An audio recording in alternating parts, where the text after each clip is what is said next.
Good day, ladies and gentlemen. I just read The Solar War by John French and it was pretty cool. I guess the title is a bit of a dead giveaway, but this book tells the story of the Solar War. Basically, the traitor legions have arrived around the Sol system and are fighting their way through Dorne's defenses to get to Holy Terra. A lot of things happen in this book, and we get to see a lot of different characters from both the traitors as well as the loyalists. I won't go over them all, but some of the noteworthy ones are Sigismund, Araman, Abaddon, Dorne and his pals, Perturabo, and Mercedes the Remembrancer. Yes, that is the Remembrancer from the opening trilogy, and yes, she actually has quite a significant part to play in the Solar War. I won't go further into what happens to avoid spoilers, but trust me, it's pretty epic. The best part about this novel is how expertly French handles all of the different characters in this book. There are a lot of different characters here with a wide variety of cultures, opinions and motivation. Yet French manages to do a decent portrayal of all of them while also forming nice interactions between them.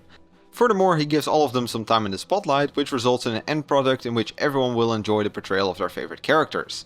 In other words, I feel like both the traitor and loyalist can read this book without feeling like they're getting sidelined. Altogether, quite an impressive achievement from French.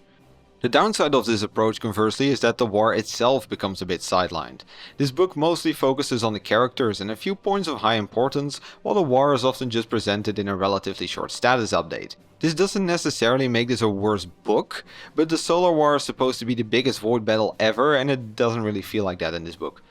This also affects the ending of the book quite a bit. All of the individual character storylines get a decent ending, which are often quite surprising and enjoyable, but the war on the other hand doesn't really have this. In terms of the war itself, the book kinda just gives a heads up at the end that the siege now begins, after which the book just ends.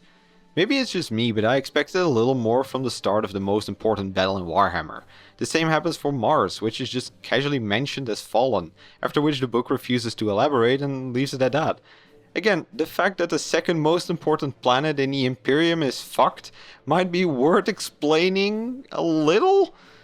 Regardless, this approach did leave the space needed for the aforementioned characterization, which brings me to something I quite liked, namely the mirroring between Dorne and Perturabo. In the end, the entire war is very much a massive game of 40k between Dorne and Perturabo, which resonated quite well through this book. We get to see the perspectives from both of them, and I found it very nice to see them reacting to each other's action and strategy. Especially great was the part where both sides have a trap hidden from the other, and both Purdy and the loyalists are discussing that things are just going a little bit too smoothly. After which, of course, the traps are sprung, and things really escalate very fast for either side.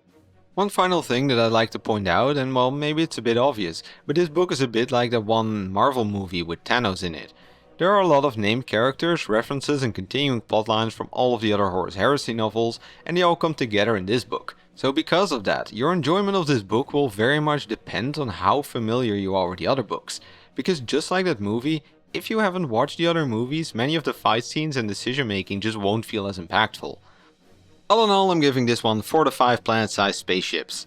The Solar War is a really fun book with a lot of cool and surprising mini-plots. The characterization is great and the book also doesn't feel very much one-sided. The only real downside is that the book glimpses over the actual war a bit too much and therefore fails to hype up the siege. I think this book probably would have been better as a side book or maybe as the second book of the series because it doesn't really work that well as the first book of the series. Regardless, I still do recommend checking this one out, and I'll probably also check on some other books by John French, as I quite liked him so far. Anyway, that was all I got for you today. If you liked this video, please consider subscribing and click ringing the bell to appease the Great Horned Rat. For more lore content, please check my main channel and leave any book recommendations in the comments down below. I gotta get back to reading the next book.